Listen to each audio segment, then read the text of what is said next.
샬롬. 자, 우리 옆 사람에게 한번 이렇게 샬롬 하면서 인사하겠습니다. 샬롬. 네. 오늘은 추수감사주일입니다. 해마다 이 11월이 되면 우리 반복적으로 추수감사주일을 드리기 때문에 태국어로 나부아 좀 이렇게 지루할 수도 있고 아무 의미 없는 것처럼 좀 이렇게 느껴질 수가 있습니다.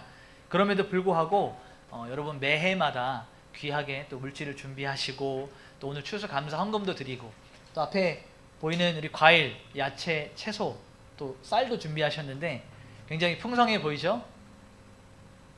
빈약합니까? 네. 몇 주 더 모아서 할까요? 네, 이렇게 풍성하게 또 여러분의 마음을 사람이 아니라 하나님께 이렇게 표현할 수 있어서 너무 감사하고 기쁩니다. 이것이 우리만의 축제가 아니라 내년에는 우리가 더 많은 것들을 드려서 우리끼리 먹고 마시고 즐거운 것이 아니라 주변으로 좀 나눌 수 있는 그런 풍성한 주일이 되었으면 좋겠습니다. 아멘이십니까? 네. 올 한 해 동안 우리가 주신 은혜 감사해서 이렇게 물질을 드리고 또 과일도 야채도 드렸잖아요.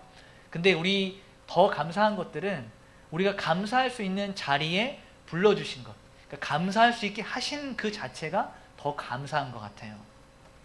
우리가 해마다 이 추수감사주일을 보내면서 지금까지 베풀어 주신 은혜에 감사했습니다. 여러분 잠시 한 짧게 10초 정도 올 한 해 동안 나에게 주셨던 가장 큰 은혜, 감사가 무엇인가 한번 생각해 보십시오.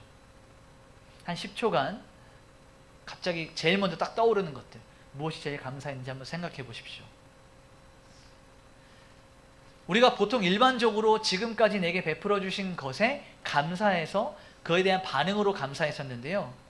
우리가 오늘은 거기에서만 그치지 말고 앞으로 하나님께서 우리에게 이루실 일들, 주실 것들에 대해서, 이루실 것들에 대해서 선제적 감사, 그러니까 우리의 의지를 담은 의지적 감사를 함께 좀 고백할 수 있었으면 좋겠습니다. 아멘이십니까? 그래서 제가 오늘 이 다니엘서 6장 10절 말씀을 추수감사주일인데 다니엘의 이 사자굴 사건을 같이 다루는 이유는 어떠한 마음으로, 어떠한 자세로 우리가 선제적, 의지적으로 감사할 수 있을까 함께 고민하고 말씀이 깊이 있게 들어가길 소망합니다.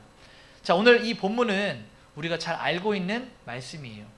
주일학교 출신이었던 우리 어린이들, 그리고 또 우리 어릴 때부터 신앙생활을 하셨던 분들은 다니엘의 사자굴 사건을 너무 잘 알고 있어요. 다니엘이 믿음을 지키기 위해서 사자굴에 던져졌다.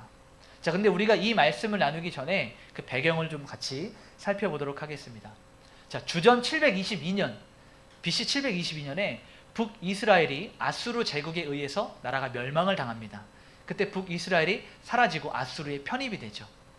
그리고 나서 시간이 지나고 나서 이 바벨론이라고 하는 제국이 왕성해지고 강성해지면서 아수르를 침공해서 아수르를 정복해버려요. 그러니까 북이스라엘은 자연스럽게 바벨론에 속하게 되고요. BC 586년, 주전 586년에 이 바벨론이 남유다를 침공하면서 남유다도 지도에서 사라지게 됩니다. 그러니까 북이스라엘과 남유다 모두가 이 바벨론 제국에 편입이 되는, 이 지도에서 사라져버리는 충격적인 결말을 맞이하게 됩니다.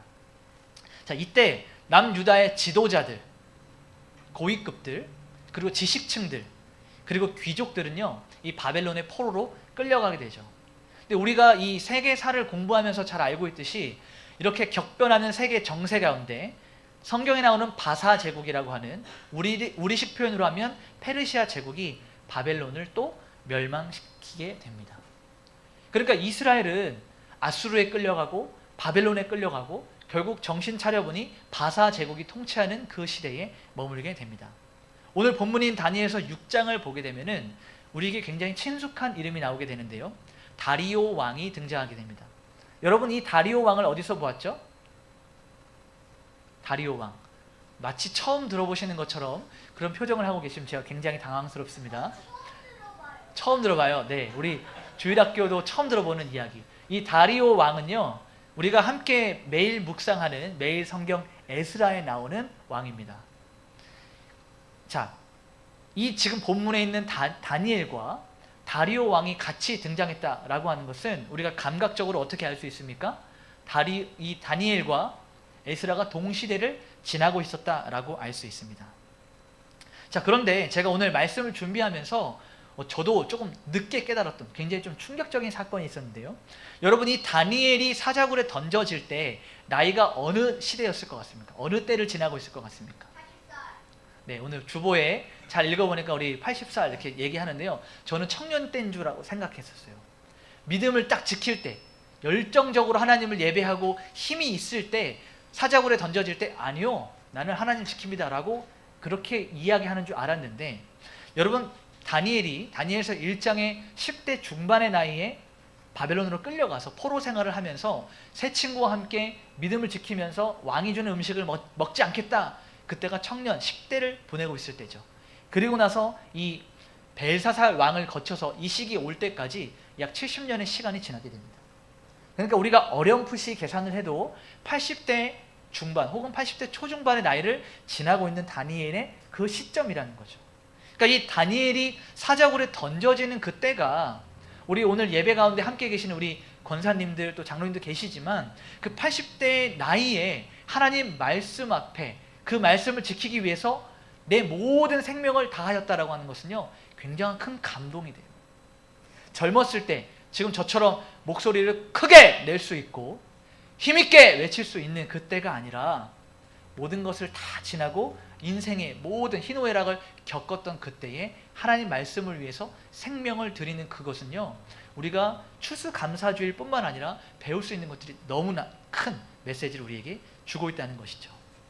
자, 오늘 말씀을 잘 살펴보면 이 바사의 다리오 왕은요, 전국에 120명의 고관들을 세워서 나라를 다스렸다라고 합니다. 그러니까 120명의 고관을 세웠다라고 하는 것은요, 지금 대한민국이 몇 도죠? 도가 몇 개 있죠? 무슨 강산이라고 하죠? 8도 강산이라고 하죠. 근데 이 바사 제국은요, 얼마나 큰 제국이었는지 120개의 도를 관할하고 있었어요. 그러니까 각 구역을 다스리고 있는 120명의 고관들을 세웠고, 그들 가운데 가장 훌륭하고 뛰어난 세 사람을 더 뽑아서 120명의 고관들을 다스리게 하는 일들도 있었습니다. 자, 우리 함께 3절 말씀을 같이 한번 읽어보도록 하겠습니다. 시작.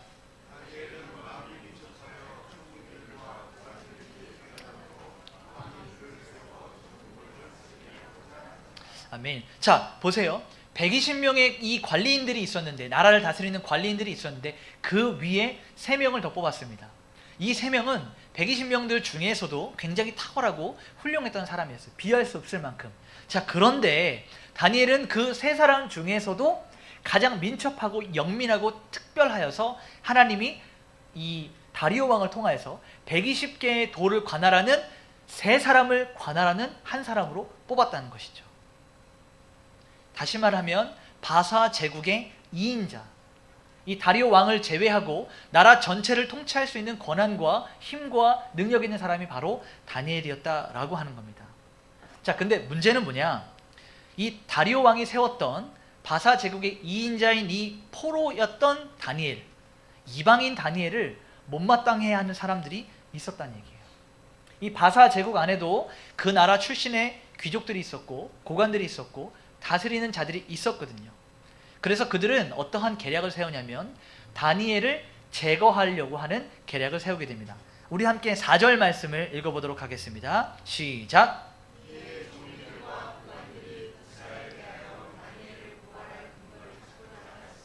아무 근거, 아무 허물도 찾지 못하였으니 이는 그가 충성되어 아무 그릇됨도 없고 아무 허물도 없음이었더라. 아멘. 자, 우리가 흔히 믿음의 인물, 성경의 인물들을 얘기할 때 그들의 어떤 영적으로 훌륭한 신앙적인 측면만 접근할 때가 많아요. 굉장히 믿음이 좋은 사람, 정말 성경에 나오는 인물들은 굉장히 믿음이 좋고 특별하고 그 신뢰, 하나님을 신뢰함이 특별하다라고 생각할 때가 많습니다. 근데 4절 말씀을 보니까 어때요? 총리와 고관들이 다니엘을 고발해서 넘어뜨리려고 하는데 흠을 찾을 수가 없는 거예요. 여러분, 이것은 우리에게 주는 교훈이 굉장히 큽니다. 여러분, 우리가 그리스도인들은 교회에서만 잘하면 된다라고 생각할 때가 굉장히 많아요. 찬양할 때 손 들고 찬양하는 거, 기도할 때 앞에 나와서 대표 기도하는 거, 그리고 다른 사람들을 대할 때 잘하면 굉장히 믿음 좋은 사람이라고만 생각합니다. 그런데 여기서 던져지는 질문은 바로 이거예요. 여러분이 이 교회 문 밖을 나가서 여러분을 바라보는 사람들이 여러분을 어떻게 평가하고 있는가?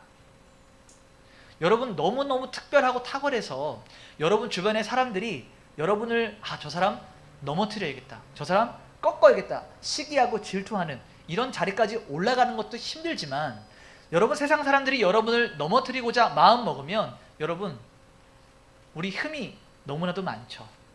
우리에게 허물이 너무나도 많죠. 어떤 사람이 이렇게 얘기를 해요. 내가 너 승진하는데 도움은 못 줘도 너 발목은 잡을 수 있다. 굉장히 무서운 말이죠. 그만큼 우리가 흠도 많고 탈도 많아서 누군가 작정하고 우리를 넘어뜨리려고 하면 얼마든지 걸려 넘어질 수가 있다는 말입니다. 자, 그런데 오늘 본문의 다니엘은 어때요? 그런 흠도 탈도 없다는 얘기예요. 자, 5절 말씀을 한번 읽어볼까요? 5절을 한번 읽어보겠습니다. 시작.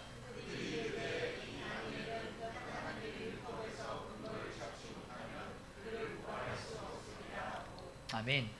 근데 다니엘은요, 80이 될 때까지 얼마나 잘 살아왔는지, 그를 넘어뜨리려고 하고 흔들려고 하고 무너뜨리려고 해도 아무런 흠도 티도 찾을 수가 없는 거예요. 하나님 말씀에 얼마나 신실하게 살아왔는지 다니엘은 그 대적들이 뭐라고 얘기합니까? 그가 하나님 말씀에는 정말 열심인데 이 말씀을 걸고 넘어뜨리지 않고는 넘어뜨릴 방법이 없다라고 이야기를 한 것입니다.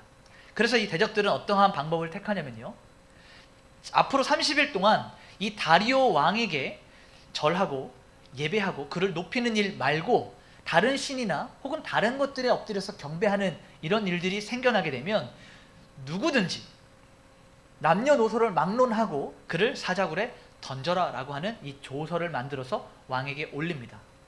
여러분, 이 서류를 받았던, 이 칙령을 받았던 다리오 왕은 어떤 생각을 했을까요? 야, 우리 신하들이 기특하다.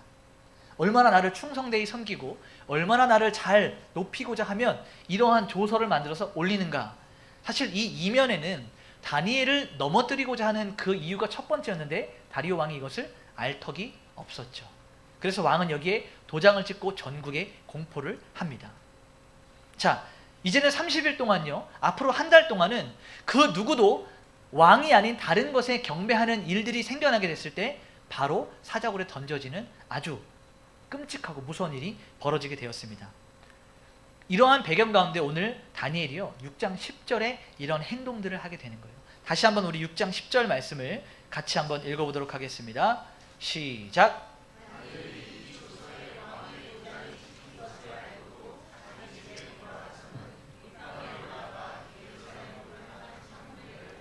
전에 하던 대로 하루 3번씩 무릎을 꿇고 기도하며 그의 하나님께 감사하였더라.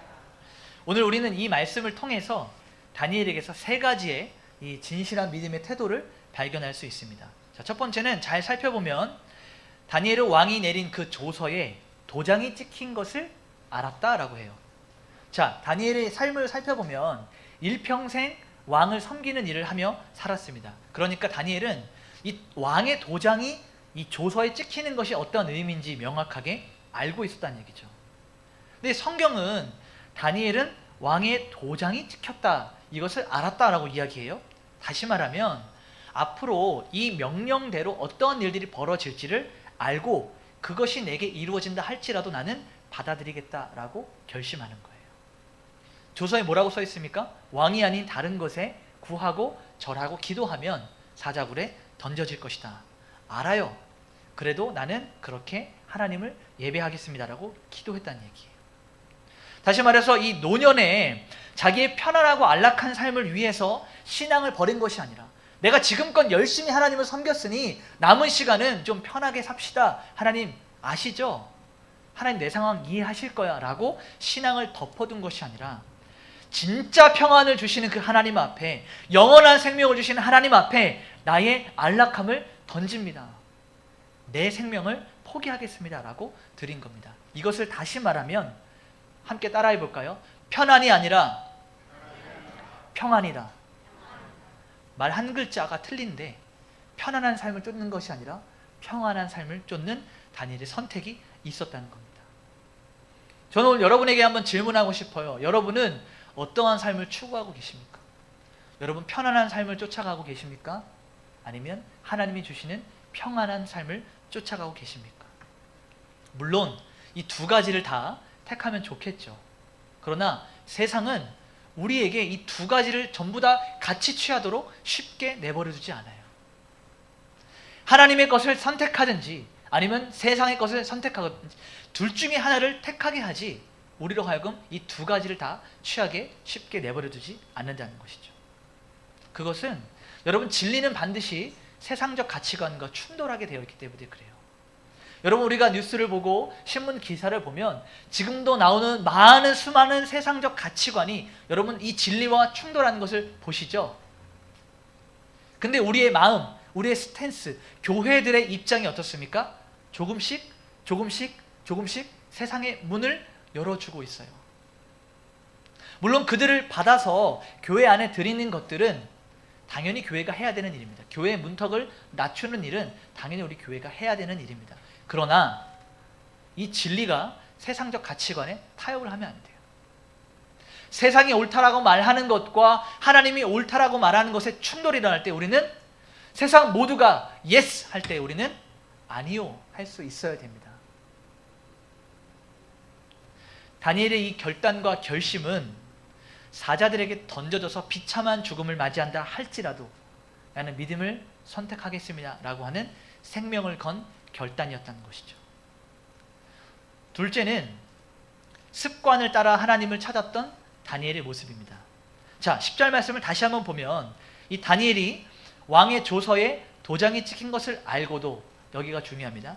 늘 하던 대로 평소에 늘 하던 대로 집으로 올라가서 예루살렘을 향하여 하루에 3번 무릎을 꿇었습니다.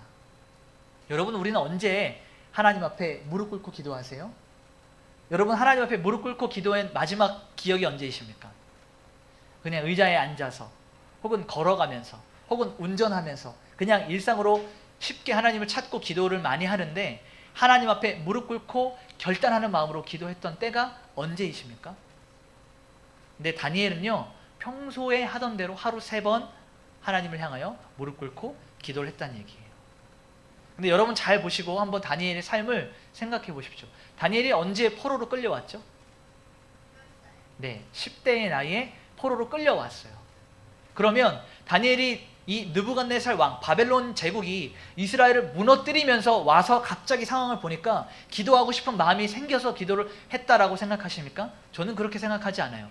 다니엘이 포로로 끌려오기 이전부터 예루살렘에서 10대가 되기 전에 그 어린 나이에서부터 하나님을 향하여 늘 기도하고 늘 찬양하고 늘 예배하던 그 예배의 습관이 기도의 습관이 결정적으로 이 어려운 시절을 맞이하는 이때에도 동일하게 드러났다라고 생각합니다. 여러분 다니엘에게 어려운 일이 왜 없었겠어요?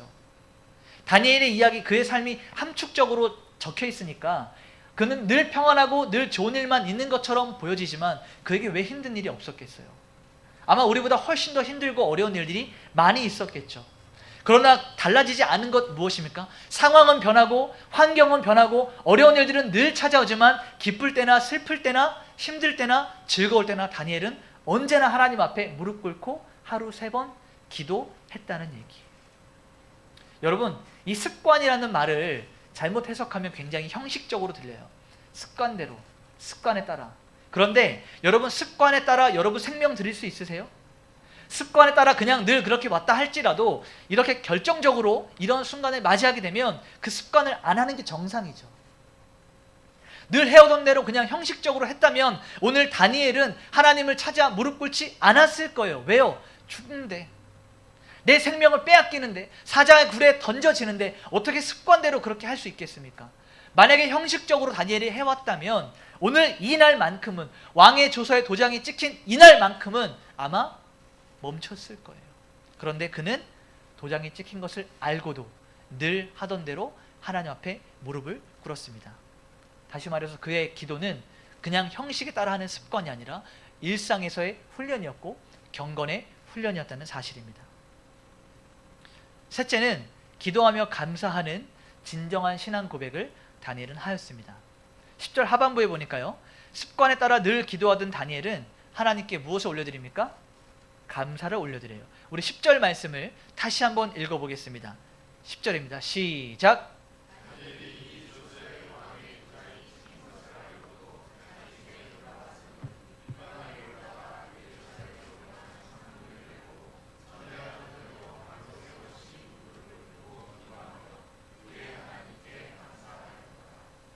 아멘. 여러분, 오늘 서두에도 좀 다루었지만 감사, 어떤 것이 감사예요? 하나님께서 우리에게 하신 일들에 대한 반응이 감사라고 했어요. 이것이 일반적이다라고 했어요. 그러면 오늘 다니엘에게, 우리가 다니엘의 자리에 서서 한번 생각해 보면 이 기도를 하면서 하나님께 감사해야겠습니까? 원망해야겠습니까? 솔직한 우리 심정으로는 원망해야죠. 하나님, 제가 일평생을 당신을 위하여 이렇게 열심히 살아왔는데 내 인생의 결론, 내 마지막이 사자굴에 던져져서 사자에게 갈기갈기 찢겨서 죽는 죽음이라니요. 하나님, 내가 젊은 나이도 아니고 80이 다 돼서 이제 좀 육신의 힘이 많이 빠졌는데 나에게 주시는 인생의 결론이 이런 비참한 죽음이라니요. 하나님, 참 원망스럽습니다. 하나님, 내 지난 시간을 돌아보니 참 비참하고 내가 참 하나님 원망스럽습니다 라고 이야기하는 것이 정상입니다. 적어도 저와 여러분 같은 경우라면요. 근데 다니엘은 뭐라고 이야기합니까? 하나님께 기도하며 감사하였다라고 이렇게 이야기해요. 다니엘은요, 감사를 선택했어요. 감사하기로 선택했어요. 이 원망은, 이 불평과 불만과 원망은 우리의 마음을 앗아가는, 그래서 거기에 우리가 마음을 내어주지만 다니엘은 하나님께 감사하기로 의지적으로 선택하고 결단했다는 것입니다. 이것이 우리와 다니엘의 차이라면 차이라고 말할 수 있는 것이죠. 또 다른 한 가지는요, 아직 벌어지진 않았지만 앞으로 어떠한 일들이 다가오든지 간에 하나님, 나는 그것들을 받아들이고 감사로 고백하겠습니다 라고 하는 의지적이고 결단적인 감사예요. 이게 하나님을 향한 신뢰입니다. 그리고 이 이후에 어떤 일이 벌어졌는지 여러분 잘 아시죠?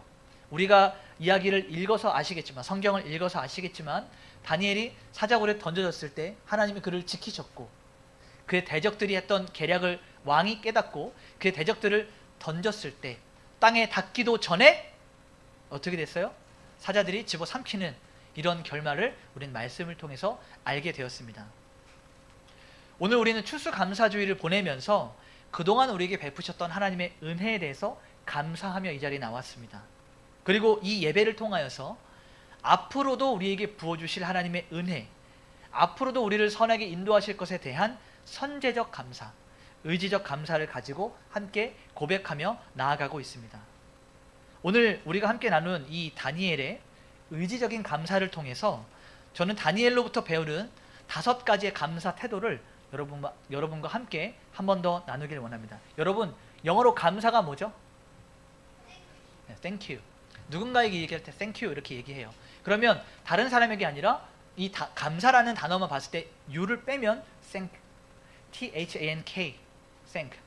앞글자를 하나씩 따서 영어 단어로 다니엘의 감사 기도 제목들, 그의 삶의 태도들을 하나씩 살펴보도록 하겠습니다. 자, 첫 번째는 think, 은혜를 생각하는 거예요.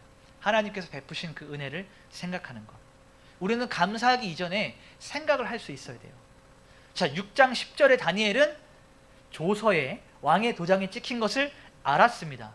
다시 말하면 내가 이것들을 알고 하나님께 기도했을 때 어떤 일들이 벌어지는지 그 이후의 일들도 알았어요. 생각하고 고민했을 것입니다.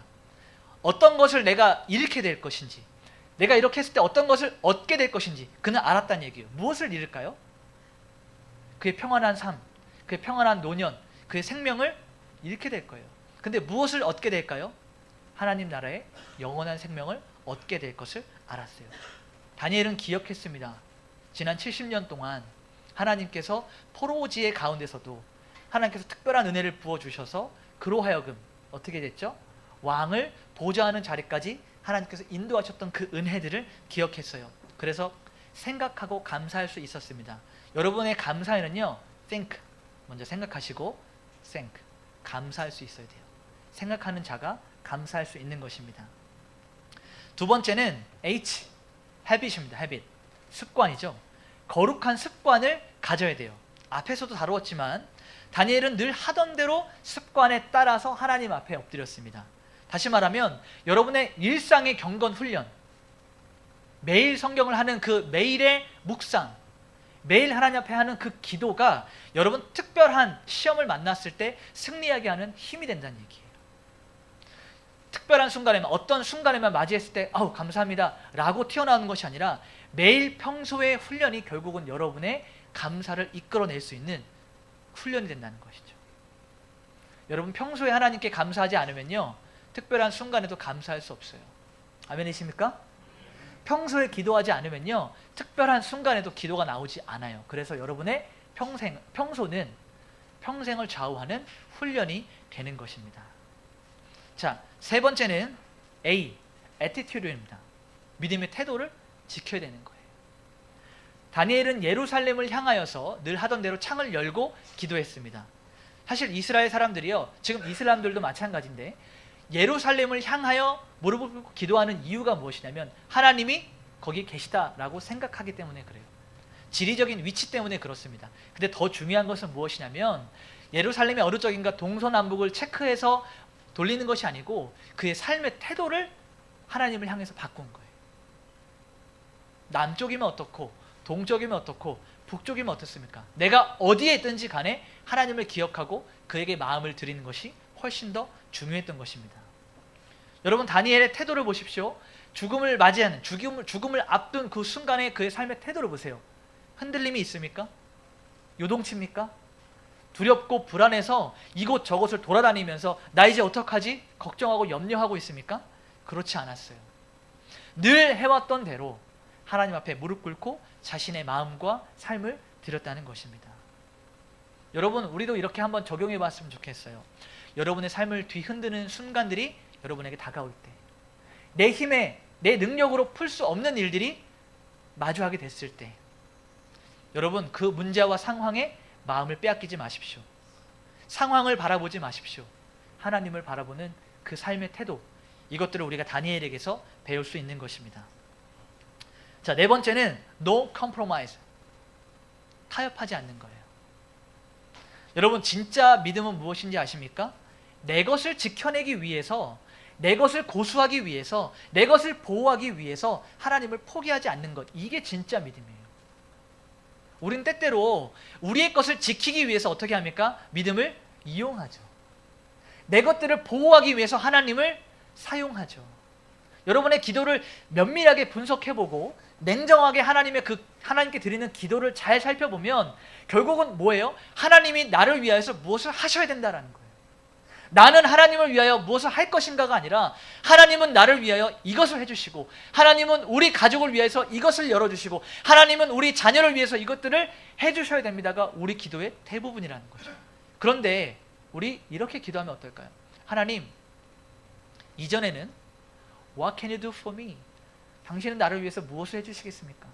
근데 이제 우리의 기도는 뭐예요? What can I do for you? 내가 당신을 위해서 무엇을 할 수 있을까요? 세상과 타협하면 하나님을 위해서 무언가를 할 수 없게 됩니다. 왜요?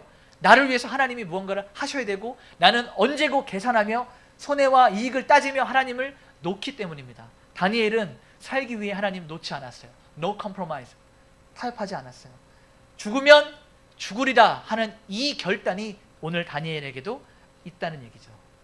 여러분, 타협하지 않기 위해서 결정적으로 지켜야 되는 것이 무엇인지 아십니까? 여러분 주변에서 속삭이는 속삭임이에요.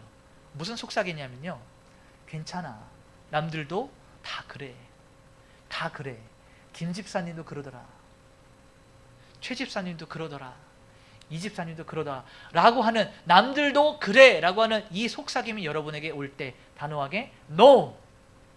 나는 하나님께 집중할 거야, 나는 하나님을 선택할 거야 라고 하는 이 결단이 여러분에게 있기를 소망합니다. 마지막 다섯 번째는 K예요. kneel down. 하나님 앞에 무릎 꿇음입니다. 여러분, 이 무릎 꿇다라고 하는 것은 어떤 의미가 있는지 아시죠? 복종과 굴복의 표현입니다. 다니엘이 어떤 사람이죠? 바사 제국의 2인자였어요. 왕을 제외하고는 그 어느 누구에게도 무릎을 꿇을 필요가 없는, 오히려 많은 사람들이 그의 앞에서 무릎을 꿇는 사람이었습니다. 근데 그가 무릎으로 하나님 앞에 엎드렸다는 얘기예요. 무슨 의미입니까?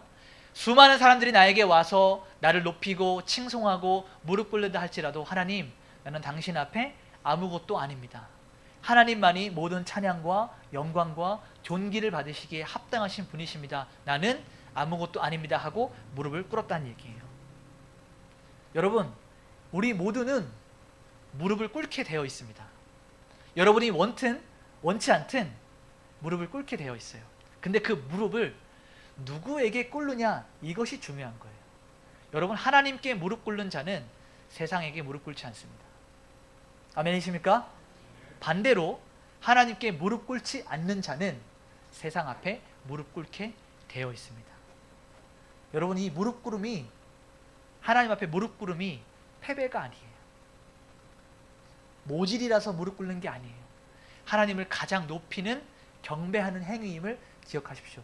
여러분, 무릎이 좀 괜찮다면 우리가 좀 한 해 한 해 지나면서 삐걱삐걱 소리도 나고 뚝뚝 소리도 나고 하지만, 여러분 가능하시다면 할 수 있을 때 더 많이 의지를 가지고 하나님 앞에 무릎 꿇으십시오. 하나님이 우리의 중심부터 나오는 그 무릎 꿇음을 기뻐 받으실 줄로 믿습니다. 오늘 말씀의 결론을 맺도록 하겠습니다. 여러분, 추수감사주일은 하나님께서 우리에게 베풀어 주신 그 은혜, 한 해 동안의 그 은혜에 감사하여서 우리가 그 감사에 반응하는 감사의 고백입니다. 오늘 말씀을 통해서 지난 한 해 동안 우리에게 많은 것들을 베풀어 주셨고, 여기서 끝나는 것이 아니라 앞으로도 우리에게 베푸시고 앞으로도 우리의 것들을 열어주실 하나님께 감사하는 마음으로, 선제적으로 의지를 가지고 감사하는 고백이라고 이야기했어요. 여러분, 감사는요 겸손의 상징입니다.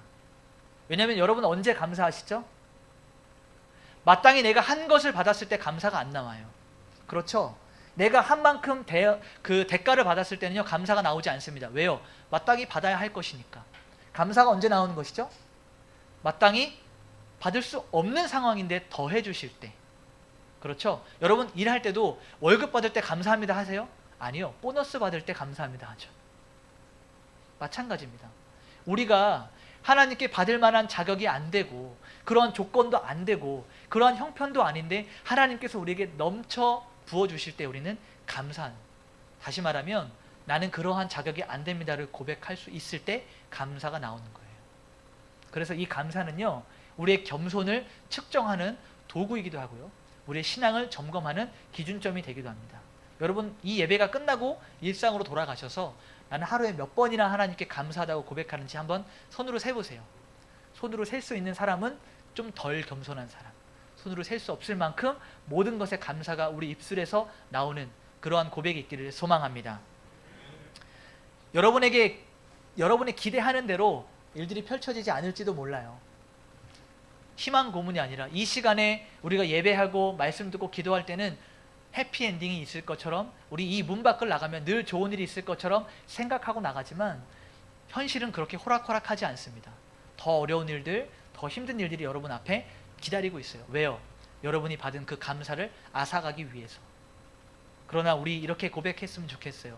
그럼에도 불구하고 하나님을 선택하기로, 그럼에도 불구하고 하나님께 감사하기로, 상황에서 오는 감사가 아니라 내 마음에서 뿜어져 나오는 감사할 수 있기를 소망합니다. 그래서 모든 상황 가운데, 오늘 말씀의 제목처럼 모든 상황 가운데 감사를 할 수 있는 전지적 감사 시점을 가질 수 있는 여러분 되시기를 소망합니다. 아멘. 같이 한번 기도하겠습니다.